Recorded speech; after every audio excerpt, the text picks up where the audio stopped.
Hello everyone, नमस्कार सभी को। मैं सी निकुंज शर्मा दिवाले ई लर्न से आज आपके सामने एक बहुत ही मेजर इशू को एड्रेस करने आया हूँ। गाइस बिल्कुल ध्यान से मेरी बात को लास्ट तक सुनेंगे आप लोग, और बहुत इंपॉर्टेंट है आपके अपकमिंग एग्जाम्स के लिए ये बातचीत। गाइज एक कॉपी के थ्रू मैं आपके कुछ चार मेजर क्वेश्चंस का आंसर करने वाला हूं। चार मेजर क्वेश्चंस। क्या बच्चे के माइंड में डाउट रहता है कि भैया पेपर अटेम्प्ट करने जाए तो सीक्वेंस क्या होगा, भैया पहला पहला क्वेश्चन सीक्वेंस क्या रखें हम, क्या पहला क्वेश्चन करें या आखिरी क्वेश्चन करें या कौन सा क्वेश्चन करें, समझ नहीं आ रहा होता है। या दूसरा डाउट, क्या राइटिंग हमारी, क्या राइटिंग की वजह से हमारे मार्क्स डिडक्ट होते हैं या नहीं होते हैं।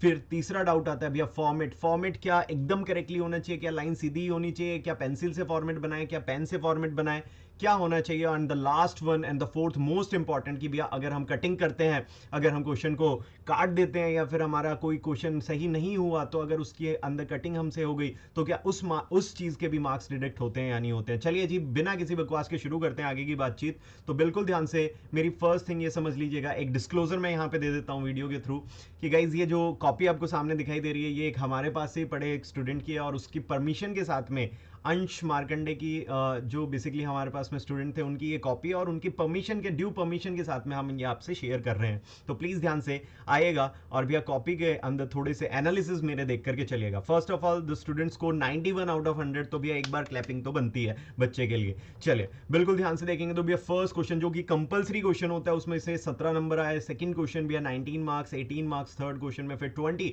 क्या 20 आउट ऑफ 20 भी आ सकते हैं किसी क्वेश्चन के अंदर, बच्चे के अंदर ये दिक्कत होती है, उसे डाउट रहता है, तो बिल्कुल आ सकते हैं गाइज, आप सामने आपने देख सकते हैं। एंड भैया 17 मार्क्स फिफ्थ क्वेश्चन में आए। टोटल जैसे आपको पता है कि 6 क्वेश्चंस होते हैं एग्जाम के अंदर और सिर्फ 5 करने होते हैं। और भैया पहला क्वेश्चन भी अपना यही था कि क्या सीक्वेंस होना चाहिए। दोस्त मैं हमेशा से हर क्लास के बच्चे को, हर लेवल के बच्चे को मैं ये बोल रहा होता हूँ, गाइज अगर आपने प्रिपरेशन करी है, आपने मॉक टेस्ट अटेम्प्ट किए हैं, आपने टेस्ट दिए हैं, आपने सारे चैप्टर्स पढ़े हैं, then go from the question 1 to last. भैया पहले क्वेश्चन से शुरू करिए और आखिरी तक जाइए। लेकिन हाँ, ये ध्यान में रखना अगर पहला क्वेश्चन आप कर रहे हो और पहला आता ही नहीं है आपको तो फिर पहले मत करना, फिर फर्स्ट क्वेश्चन मत करना, ठीक है।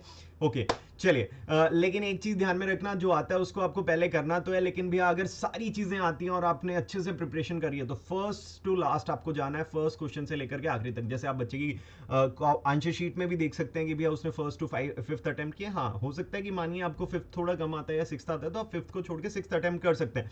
बट गाइज एक क्वेश्चन के सारे पार्ट एक जगह, और भैया स्टार्ट करिए फ्रॉम क्वेश्चन नंबर फर्स्ट और फिर आगे तक बढ़ते चलिए, ठीक है। तो मतलब पहला क्वेश्चन आप प्रिपरेशन करके जाइए बिकॉज इट इज कंपलसरी, और भैया ऑलमोस्ट पता होता है कि ट्रू फॉल्स और एक थ्योरी क्वेश्चन आना ही आना है, तो उसकी प्रिपरेशन अच्छे से करके जाइए और पहला क्वेश्चन पहले ही अटेम्प्ट करिए। चलिए आगे हम बढ़ते हैं। पहला क्वेश्चन का आंसर हमने ये दिया। दूसरा क्वेश्चन भैया जो एक मेजर इशू आता है वो ये आता है कि क्या राइटिंग बहुत अच्छी होनी चाहिए, क्या चांद सितारे लगे होने चाहिए। तो आप अपने सामने देख सकते हो दोस्त, एज सच इस बच्चे की राइटिंग ऐसी नहीं है कि बहुत अच्छी, बहुत बहुत अच्छी है, बट हाँ ऑन एन एवरेज अगर हम देखें तो राइटिंग इतनी सही है कि आपके सारी चीज़ें बड़े आराम से पढ़ी जा सकती हैं और सारी चीज़ें बड़े आराम से अंडरस्टूड की जा सकती है। और बच्चे ने कुछ एक्स्ट्रा ऐसा नहीं करने की कोशिश की कि भैया मैं पहले तो शुरू में बहुत एक अच्छे से जमा करके, जैसे हमारी आदत होती है ना वैसे लिखूं, ऐसा कुछ भी करने की इसने कोशिश नहीं करी। इन्होंने नॉर्मल अपनी राइटिंग रखी, जो फर्स्ट पेज पे दिखाई देगी वही आप देखेंगे last page of the copy पे भी दिखाई देगी आपको। और ये चीज़ आपको भी नोटिस करनी है भैया, जो पहले पेज से आप लिख रहे हो तो नॉर्मल स्पीड मेंटेन करनी है और लास्ट तक जाते जाते भैया वही स्पीड को भी मेंटेन करना है और वही राइटिंग के लेवल को भी आपको मेंटेन करना है। और राइटिंग ऐसी होनी चाहिए कि वो अंडरस्टैंडेबल होना चाहिए।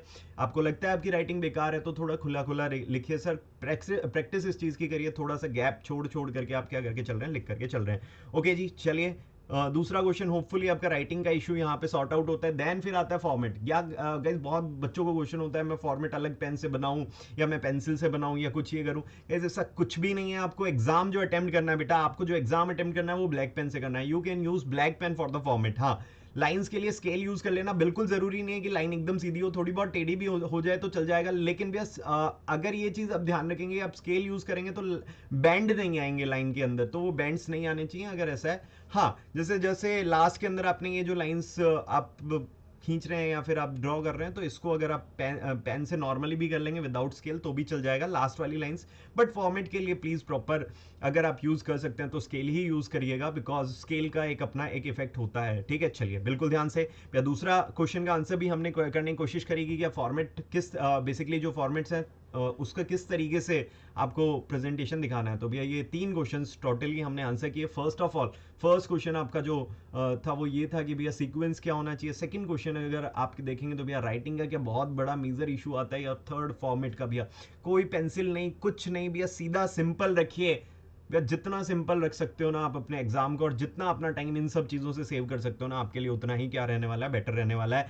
ध्यान रखना ब्लैक पेन से आपको पेपर करना होता है, अकाउंट्स एंड लॉ का, ठीक है। चलिए एमसीक्यू कैसे अटेम्प्ट करने हैं उसके लिए मैं एक अलग से बेसिकली आपको बता करके चलूंगा। फिर भी बच्चे की आप कॉपी देखिए, नॉर्मली इन्होंने लिख रखा है, सारी चीजें गलती भी हुई हैं। लास्ट मोस्ट इंपॉर्टेंट बात आती है, सर अगर हमसे गलती हो जाती है तो कितने मार्क्स एक डिडक्ट होंगे, और कटिंग हो गई तो क्या कटिंग के भी नंबर कटते हैं या नहीं कटते हैं। सर देखो, इस बच्चे ने ट्रायल बैलेंस बनाया और ट्रायल बैलेंस के लास्ट में एक अमाउंट में गलती थी, और एक अमाउंट में गलती होने की वजह से हाफ मार्क्स डिडक्ट हुआ है। आप साफ साफ देख सकते हैं भैया, 5 मार्क्स का क्वेश्चन था, 4.5 बच्चे को मिले हैं। तो ऐसा मत सोचना कि आधा नंबर मिलता है नहीं मिलता है, कहीं एग्जाम में पूरा एक नंबर डिडक्ट कर लें, ऐसा कुछ भी नहीं होता है।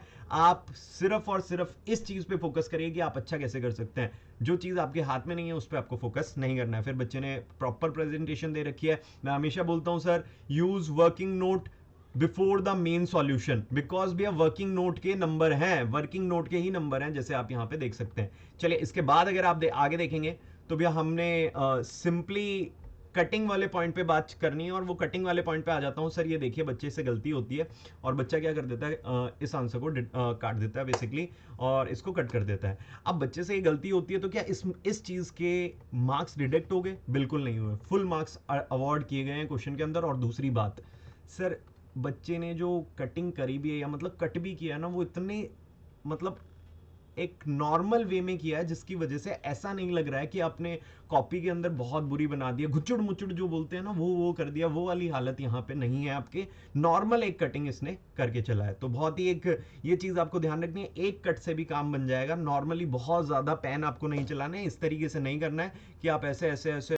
सो गाइज, ये मैंने जो कटिंग का आपको प्रॉब्लम बताया, उस कटिंग की प्रॉब्लम से आपको बचना है और किस तरीके से आप यूज कर सकते हो अपने जो बेसिकली अगर आपसे कोई गलती भी होती है तो किस तरीके से आप कट कर सकते हो, और जो कटिंग स्किल्स है उसको कैसे आपको सही से करना है वो आपको मैंने अभी बताया। तो इस चीज को ध्यान रखेंगे। और ऐसा नहीं है कि इस बच्चे ने जो है वो सिर्फ एक ही जगह कट किया हुआ, उसने काफी जगह जो उसके प्रॉब्लम्स थे उनको कट किया। आप देख सकते हैं, आगे भी मैं आपको दिखाता हूँ, यहाँ पे देखिए, यहाँ पे भी इन्होंने कट्स लगा रखे हैं, बट इस तरीके से नहीं है कि वो कॉपी के अंदर अननेसेसरी वेस्टेज क्रिएट कर दे या अननेसेसरीली कोई ऐसा लगे कि भैया बहुत बेकार कॉपी है। इस टाइप से कुछ भी नहीं है। अगर आप देखेंगे तो पूरी कॉपी एकदम साफ सुथरी आपको नजर आएगी। जैसे यहाँ पे भी एक कट है, तो काफी सारे ऐसी बात नहीं है, गलतियां होती हैं और भैया सबसे होती हैं, तो उस चीज का आपको ध्यान में रखना है। ऐसा नहीं है कि जिसके 90+ आते हैं उनसे मिस्टेक्स नहीं होती हैं। फिर एक एक्स्ट्रा क्वेश्चन का मैं आपको यहाँ पे आंसर कर देता हूँ, and that extra question is this कि भैया क्या हम एडिशनल सीट ले सकते हैं, नहीं ले सकते। बहुत बच्चों को दिक्कत है कि एडिशनल सीट मिलेगी नहीं मिलेगी, क्या हम मांग लेंगे तो कोई दिक्कत तो नहीं होगी, क्या एडिशनल सीट हमारी चेक होगी नहीं होगी। तो गाइज अगर आप यहाँ पे देखेंगे, बिल्कुल ध्यान से देखिएगा, तो इस बच्चे ने एडिशनल शीट भी ले रखी है। तो भैया आप यहाँ पे देखेंगे एडिशनल बुक भी ले रखी है, और बिल्कुल एक चीज ध्यान में रखना है, एडिशनल बुक ले रहे हो तो भैया उसको सही से आप थ्रेड के थ्रू बांध के आएंगे या फिर सही से पेस्ट करके आएंगे। इस चीज का आपको ध्यान में रख करके चलना है। होपफुली जो कॉपी से रिलेटेड प्रेजेंटेशंस के आपके आंसर्स थे वो मैंने इस वीडियो के थ्रू एड्रेस करने की कोशिश करी है। फिर भी अगर कोई आपका प्रॉब्लम रह जाता है या डाउट रह जाता है तो गाइज प्लीज मेरे से आस्क करिएगा। डिटेल डिस्कशन चाहिए इस कॉपी से रिलेटेड कि भैया किस तरीके से हमें प्रेजेंटेशन करना चाहिए, कौन सा पॉइंट कहाँ पे लिखना चाहिए, तो उससे रिलेटेड भी आप मेरे को बताएंगे, मैं श्योरली आपसे डिस्कस करूंगा। इस कॉपी आपको चाहिएगी तो मैं डिस्क्रिप्शन में लिंक डाल दूंगा, उस डिस्क्रिप्शन के लिंक के थ्रू ये कॉपी आप भी डाउनलोड कर सकते हैं। चलिए ऑल द बेस्ट, अच्छे से प्रिपरेशन करेंगे, साथ में मिलकर के अच्छे से फोड़ेंगे इस बार और अच्छे से पास होंगे। चलिए नमस्कार सभी को।